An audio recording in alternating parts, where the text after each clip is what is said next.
আলহামদুলিল্লাহ, সালাতু ওয়াসসালামু আলা রাসূলিল্লাহ, আম্মা বা'দ। আমরা এর আগে আলোচনা করছিলাম সাহাবাদের সম্মান নিয়ে, সাহাবাদের মর্যাদা নিয়ে, ঠিক আছে। আজকে আমরা আলোচনা করব রাসূল সাল্লাল্লাহু আলাইহি ওয়াসাল্লামের মর্যাদা এবং সম্মান নিয়ে। আজকে আলোচনার খুতবার আলোচনার সাথে অনেকটা কি মিলে যাবে, অনেক কিছু আলহামদুলিল্লাহ। তা আল্লাহ তাআলা রাসূলকে অনেক সম্মান দিয়েছেন, অনেক মর্যাদা দিয়েছেন, ঠিক আছে। আল্লাহ তাআলা বলেন যে ওয়ালাউলা ফাদলুল্লাহি আলাইকা ওয়া রাহমাতুহু লাহাম্মাত তাইফাতুম মিনহুম আইয়ুদিল্লু, যে আপনার উপরে আল্লাহ তাআলা তার রাসূলকে বলেন যে আমি যদি আপনার উপরে আল্লাহর অনুগ্রহ এবং দয়া যদি না থাকতো তাহলে তারা আপনাকে পথভ্রষ্ট করার চেষ্টা করতো, তারা আপনাকে পথভ্রষ্ট করতে চাইতো। কারা? যারা কাফের, যারা মুশরিক। তার মানে রাসূলের উপরে আল্লাহর কি ছিল? দয়া ছিল, অনুগ্রহ ছিল।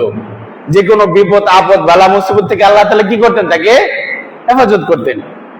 যেমন অন্য জায়গায় বলেন যে ওমা আরসালনাকা ইল্লা রাহমাতাল লিল আলামিন, যে আল্লাহ তাআলা বলেন যে আমি আপনাকে পাঠাইছি এই বিশ্ব জগতের রহমত স্বরূপ। বিশ্ব জগতের জন্য কি রহমত স্বরূপ। কাকে বলেন এটা? আল্লাহ তাআলা কাকে বলেন? আমাদের প্রিয় নবী সাল্লাল্লাহু আলাইহি ওয়াসাল্লামকে।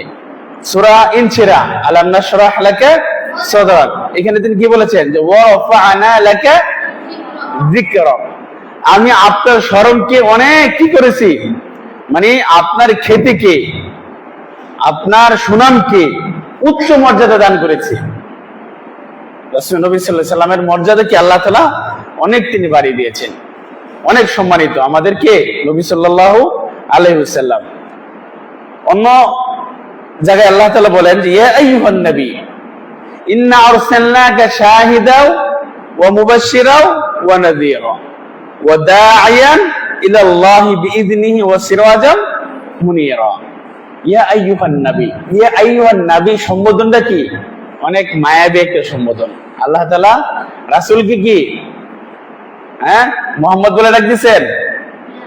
মুহাম্মদ, ইয়া মুহাম্মদ, আমাদের নবীর নাম কি? মুহাম্মদ। কিন্তু আল্লাহ তাআলা কি মুহাম্মদ বলে ডাকছেন? কি বলে ডাকছেন? ইয়া আইয়ুহান নবী, হে নবী। ইন্না আরসালনাকা, আমি আপনাকে পাঠাইছি শাহিদা ওয়া মুবাশশিরা ওয়া নাযীরা, সাক্ষী স্বরূপ এবং সুসংবাদদাতা এবং কি সতর্ককারী রূপে আমি আপনাকে কি পাঠাইছি। আরেকজন কথা বলেছেন ওয়া দা'iয়ান ইলাল্লাহি, আল্লাহর দিকে কি আহ্বানকারী হিসেবে আমি আপনাকে কি দুনিয়াতে আমি আপনাকে রাসূল হিসেবে নির্বাচিত করেছি। তা আমাদের সব কিছুর চাইতে কাকে অগ্রাধিকার দিতে হবে? কাকে অগ্রাধিকার দিতে হবে? রাসূল সাল্লাল্লাহু আলাইহি সাল্লামকে। মা বাবার চাইতেও, মা বাবা বলে এক কথা, রাসূল বলে আরেক কথা। কার কথা মানতে হবে? রাসূল সাল্লাল্লাহু আলাইহি সাল্লামের কথা মানতে হবে। রাসূলের অনুসরণ আগে, ঠিক আছে, রাসূলের মুহাব্বত আগে। এই জন্য আল্লাহ তাআলা বলেন যে আন-নাবিয়্যু আওলা বিল মুমিনিনা, আন-নাবিয়্যু আওলা বিল মুমিনিনা মিন আনফুসিহিম ওয়া আজওয়াজুহু উম্মাহাতুহুম, যে নবী সাল্লাল্লাহু আলাইহি সাল্লাম আমাদের নফসের চাইতেও মুমিনদের কাছে সবচেয়ে প্রথম বিষয় হলো কে? নবী সাল্লাল্লাহু আলাইহি সাল্লাম। সবকিছুর চাইতে অগ্রাধিকার দিতে হবে কাকে? আমাদের নবী সাল্লাল্লাহু আলাইহি সাল্লামকে। আর তারপরে কার? আমাদের নবী সাল্লাল্লাহু আলাইহি সাল্লামের মৃত্যুর পরে কে? তার স্ত্রীগণ যারা আছেন, নবী সাল্লাল্লাহু আলাইহি সাল্লামের স্ত্রীগণ কি আমাদের কি হন? মা হন, ঠিক আছে। এবং তার স্ত্রীদেরকে আল্লাহ নবীর মৃত্যুর পরে কি করা যাবে না? বিবাহ শাদী করা যাবে না, এটা নিষেধ। তারপরে আল্লাহ তাআলা রাসূলের সম্পর্কে আরো বলেন যে ওমা কানা লাকুম আন তুযু রাসূলাল্লাহি ওয়ালা আন তানকিহু আজওয়াজাহু মিন বা'দিহি আবাদা। এই আয়াতে তিনি বলেছেন যে তোমাদের উচিত না, তোমাদের উপর কি এটা উচিত না, কাম্য নয় যে তোমরা আল্লাহ রাসূলকে কি দিবা? কষ্ট দিবা। এখন কি আমাদের কাছে রাসূল আছে? নবী সাল্লাল্লাহু আলাইহি সাল্লাম কি আমাদের মাঝে জীবিত আছেন? উনি প্রায় 1400 1450 বছর আগে কি দুনিয়া থেকে আল্লাহ তাআলা তাকে নিয়ে গেছেন, তিনি মৃত্যুবরণ করেছেন। কিন্তু রাসূলের কি আছে? তার আদর্শ, তার বাণী, তার হাদিস, তার আমল, তার কথা, এগুলো আমাদের মাঝে আছে না? এই জন্য আমরা রাসূলের সাথে বেয়াদবি মানে কি? রাসূলের সুন্নাহর সাথে বেয়াদবি করা মানে কার সাথে বেয়াদবি করা? রাসূলের সাথে বেয়াদবি করা, রাসূলকে কষ্ট দেওয়া। রাসূল যা বলেননি তা যদি আমরা বাড়িয়ে কিছু করি, এটা মূলত কাকে কষ্ট দেওয়া? রাসূলকে কষ্ট দেওয়া। বুঝো নাই কি? আপনারা বুঝতে পারছেন সবাই? তার মানে রাসূল নাই, কিন্তু রাসূলের আমল, রাসূলের আনুগত্য, এগুলো কি সব আছে না? এই জন্য রাসূলকে আমরা কখনোই যেন কি এমন কথা না বলি যে রাসূলের সুন্নাহ বিরোধী হয়ে যাবে। রাসূলের সম্মানের কি হবে? আঘাত হবে, সম্মান ক্ষুণ্ণ হবে। তারপরে আল্লাহ তাআলা বলেন, লা তাজআলু দুআ আর-রাসূলি বাইনাকুম কাদুআই বা'দিকুম বা'দা। আমরা একে অপরকে যেভাবে ডাকি, যেভাবে আহ্বান করি, এইভাবে তোমরা রাসূলকে কি ডাকতে পারবে না। এটা কে বলেছেন? আল্লাহ তাআলা বলেছেন। তার মর্যাদা তোমাদের একে অপরের মর্যাদার মতো না। ঠিক আছে? রাসূলের মর্যাদা অনেক বেশি। সূরা হুজুরাতের শুরুতে আল্লাহ তাআলা কি বলেছেন? ইয়া আইয়ুহাল্লাযীনা আমানু লা তুকদ্দিমু বাইনা ইয়াদাইল্লাহি ওয়া রাসূলিহি। আল্লাহ এবং তার রাসূলের সামনে অগ্রবর্তী তোমরা কি হবে না, মুমিনদেরকে বলেছেন। তার মানে যে কোনো একটা বিষয়ে আমরা সিদ্ধান্ত পেলাম কোরআন সুন্নাহ থেকে, এটা কি মানে বাদ দিয়ে যদি মন গড়া কোনো আমি কাজ করি, এটা আল্লাহ এবং তার রাসূলকে কি করা হলো? তার বিরোধিতা করা হলো না, তার কথার অমান্য করা হলো না। রাসূল সিদ্ধান্ত দিচ্ছে একটা, সেই সিদ্ধান্ত না মেনে আমি অন্য সিদ্ধান্ত গ্রহণ করতেছি, তাহলে এটাকে রাসূলকে কি বলে না? অনেকে বলে না, কি বলে যে গুড়া ডিঙ্গায় ঘাস খাওয়া না, কি বলে একটা কথা আছে না, যে রাসূলের কথা বাদ দিয়ে অন্য কথা অনুসরণ করা, ফলো করা, এটা কি ঠিক না। এরপরের আয়াতে আল্লাহ তাআলা বলেন যে ইয়া আইয়ুহাল্লাযীনা আমানু লা তারফাউ আসওয়াতাকুম ফাওকা সাওতিন নবী। রাসূলের মর্যাদা কত ছিল যে তোমরা তোমাদের আওয়াজকে ফাওকা সাওতিন নবী, রাসূলের আওয়াজের উপরে তোমরা আওয়াজ করবে না, খবরদার। এই জন্য বলা হয় যে অনেক সময় আমরা যখন হাদিস পড়ি, হাদিসের কিতাব আছে না বড় বড়, হাদিসের কিতাবের সামনে বসলে সম্মানের সহিত, আদবের সহিত হাদিস পড়তে হবে, মানতে হবে, পড়তে হবে। কারণ এটা কার হাদিস? রাসূলের কথা, রাসূলের বাণী, যেন সেই বাণীর সাথে বেয়াদবি না হয়ে যায়। ঠিক আছে? তাহলে একবার একটা ঘটনা আছে যে উমর রাদিয়াল্লাহু তাআলা আনহু এবং আবু বকর রাদিয়াল্লাহু তাআলা আনহু আল্লাহ রাসূলের সামনে কি উপস্থিত, বসে এইভাবে বসা। কোন এক বিষয় নিয়ে কথা কাটাকাটি হইতে হইতে যে আবু বকর আর উমর রাদিয়াল্লাহু তাআলার কথা কি রাসূলের কথার চেয়ে কি হয়ে গেছে, মানে উঁচু হয়ে গেছে। হয় না যে একটু জগা বা একটু কথাবার্তা হইলে অনেক উঁচু আওয়াজে কথা বলে।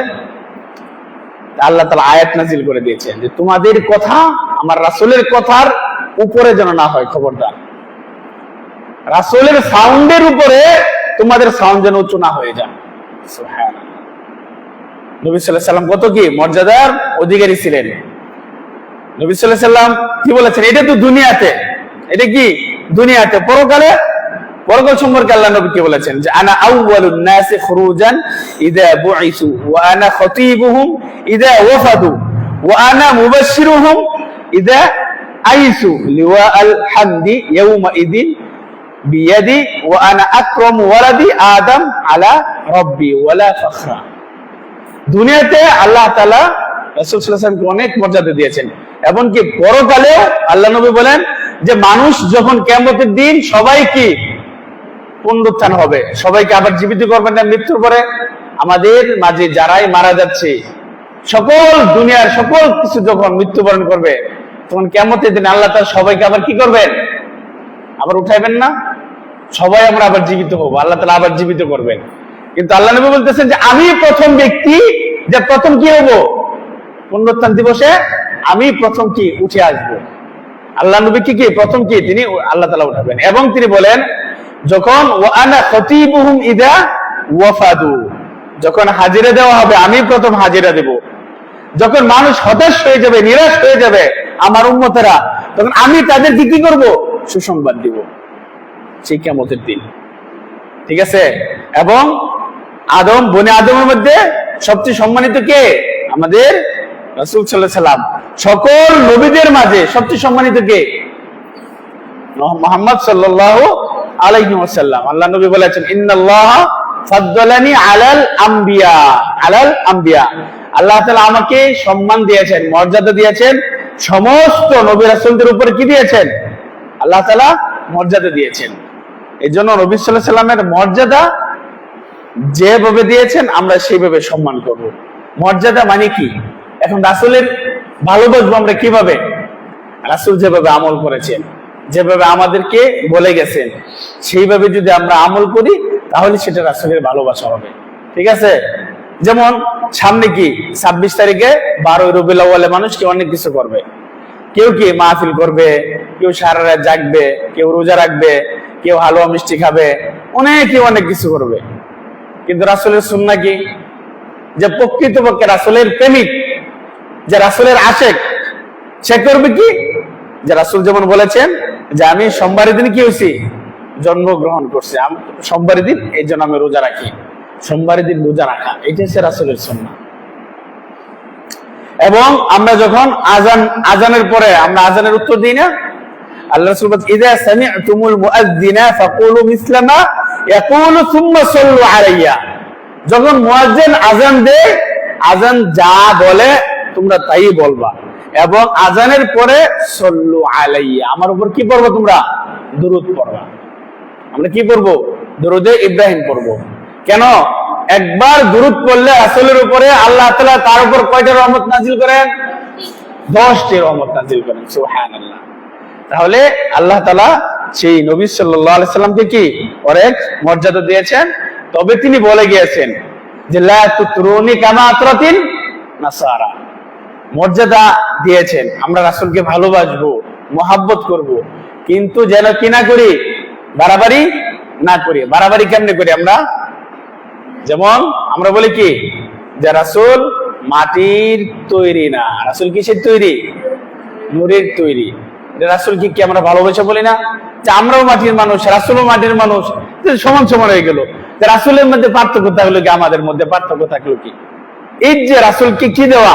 সম্মান দেওয়া, অতিভক্তি। মানে রাসূল নূরের তৈরি। নূরের তৈরি মূলত কারা? ফেরেশতারা, তাই না? আল্লাহ তাআলা ফেরেশতাকে নূর দিয়ে সৃষ্টি করেছেন। আর আদম আলাইহিস সালামকে কি দিয়ে সৃষ্টি করেছেন? মাটি দিয়ে। তা আমাদের নবী সাল্লাল্লাহু আলাইহি ওয়াসাল্লাম কি ফেরেশতার গর্তে হয়েছে না আদমের গর্ত থেকে হয়েছে? কি নবী সাল্লাল্লাহু আলাইহি ওয়াসাল্লাম কি ফেরেশতাদের সন্তান নাকি আদমের সন্তান? আদম আলাইহিস সালামের সন্তান না আমরা সবাই? তাহলে আদমের সন্তান কি হইব? আদম মাটির তৈরি, আমাদের নবী কিসের তৈরি? মাটির তৈরি। সহজ কথা। কিন্তু আমরা কি করি? ওই বেশি সম্মান দিতে গিয়ে কি বলি যে কদ জাআকুম মিনাল্লাহি নূর, তোমাদের কাছে আসছে কি? নূর, আলো। যে কোরআনের ব্যাখ্যা আছে না, যে কোনো আয়াত দেখতে গেলে এই নূর মানে হেদায়েত। আল্লাহ তাআলার পক্ষ থেকে আমাদের কাছে আসছে কি? হেদায়েত, কোরআন, রাসূল। তার মানে এই না যে রাসূল কিসের তৈরি? নূরে মুজাসসাম। কি গান বলে না যে নূরে মুজাসসাম, একটা গান আছে না যে বলতে বলতে গিয়ে যে তুমি নূরে মুজাসসাম। নূরে মুজাসসাম মানে কি জানো? এই জিসিম, এটাকে বলে কি? আমার শরীরটাকে বলে কি? মুজাসসাম মানে জিসিম, আমার শরীর। নূরে মুজাসসাম মানে কি? আমার পুরো বডিটা কিসের তৈরি? নূরে মুজাসসাম, নূরে, নূরের মানুষ আমি। এটাই বাড়াবাড়ি। এটাই হলো কি? এটাই হলো বাড়াবাড়ি। যে লা তাগলু ফি দীনিকুম, তোমরা তোমাদের দ্বীনে বাড়াবাড়ি করিও না। আল্লাহ তাআলা বলছে হে রাসূল তুমি বলে দাও ইন্নামা আনা বাশারুম মিসলুকুম, আমি তোমাদের মধ্যে একজন কি? মানুষ।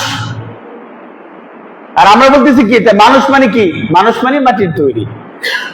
এখন যদি আমি বলি যে রাসূল নূরের তৈরি, নূরের তৈরি ফেরেশতা তাকে সিজদা দিছে? আদম আলাইহিস সালামকে সিজদা দিছে না? মাটির তৈরি মানুষকে কি করছে? নূরের তৈরি ফেরেশতা কি করছে? সিজদা দিছে না? এখন যদি আমি বলি যে রাসূল নূরের তৈরি, নূরের তৈরি তো মাটিকে সিজদা, নূর কাকে সিজদা দিছে? মাটিকে। তাহলে মাটির সম্মানটা বেশি না? কি কথা বুঝে আসছে আপনাদের? মানে সম্মানটা বলে তো কাকে দেখানো হয়েছে? যে মাটি দিয়ে তৈরি, তার সম্মানটা আল্লাহ তাআলা কি করেছেন? আল্লাহ তাআলা সম্মানিত করেছেন ফেরেশতাদের সামনে, সমস্ত জিন জাতিদের সামনে।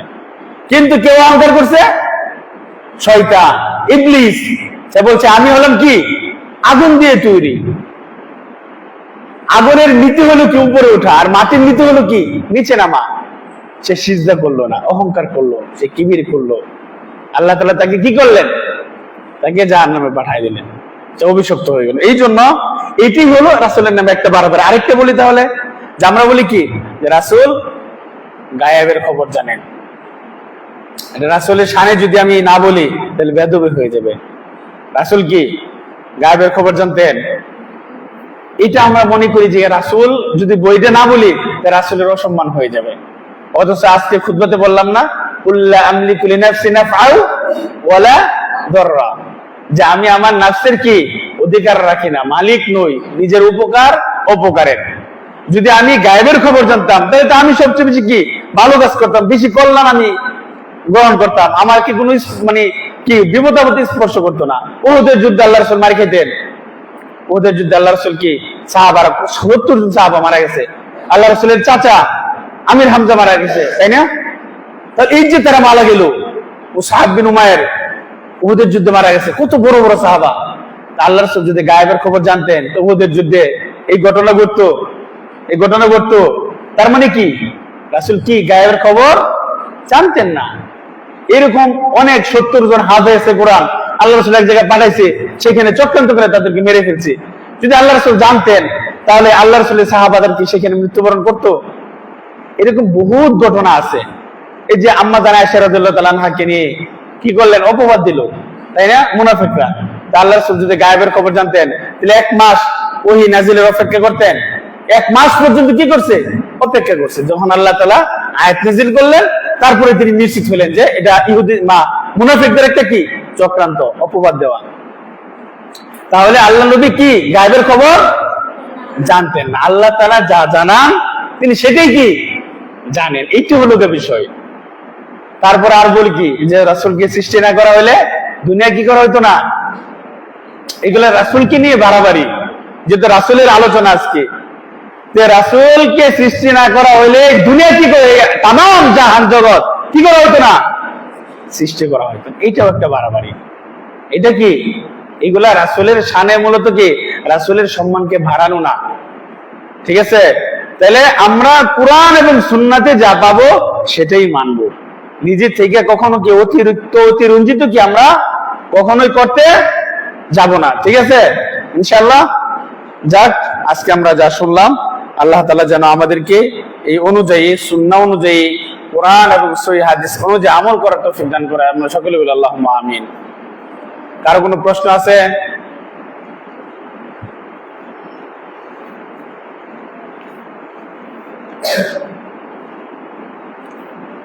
জি, আপনাদের কারো কোনো প্রশ্ন থাকলে আগে লিখে রাখবেন, সমস্যা নেই ইনশাআল্লাহ।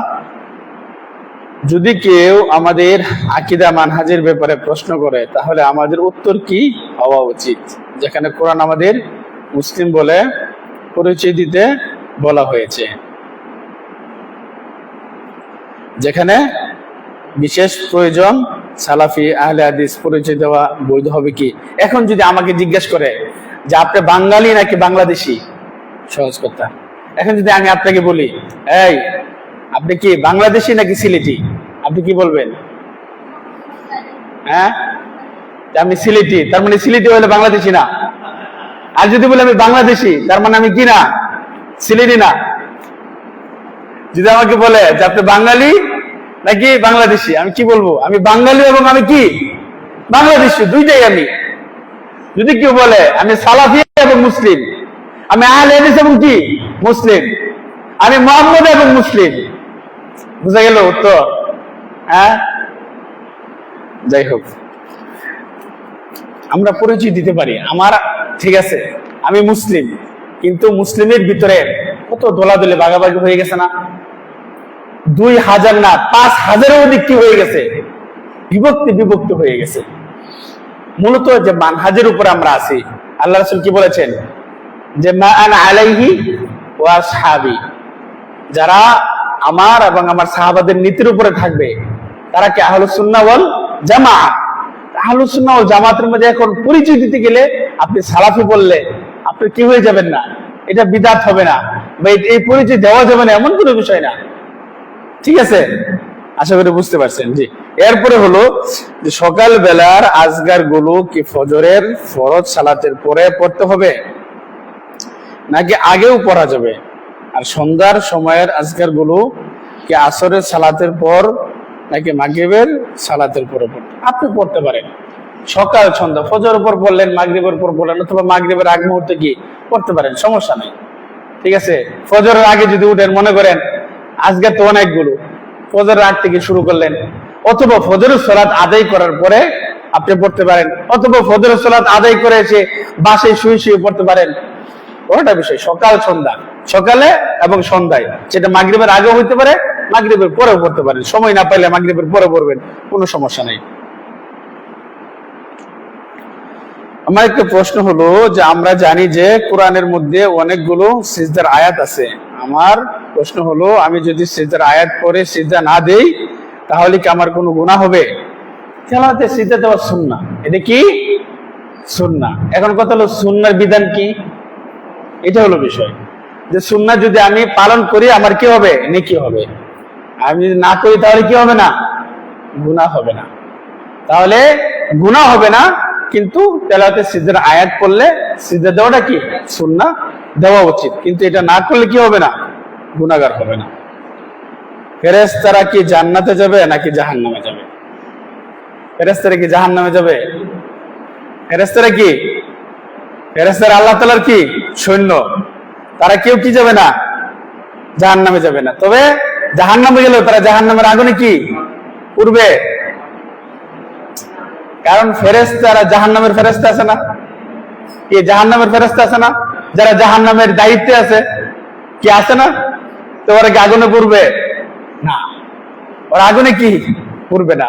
তারা সবাই কি জান্নাতি। ফেরেশতা না, ইবলিস হলো কি জাহান্নাম, ইবলিস হলো কি জাহান্নাম। ঠিক আছে, তাহলে আমরা বেশি বেশি প্রশ্ন দেব। প্রশ্ন দিলে প্রশ্নের মাধ্যমে অনেক কি জ্ঞান অর্জন করা যায়। ইনশাআল্লাহ সামনে থেকে আরো বেশি করে আমরা কি প্রশ্ন লিখে নেবো আগে থেকে।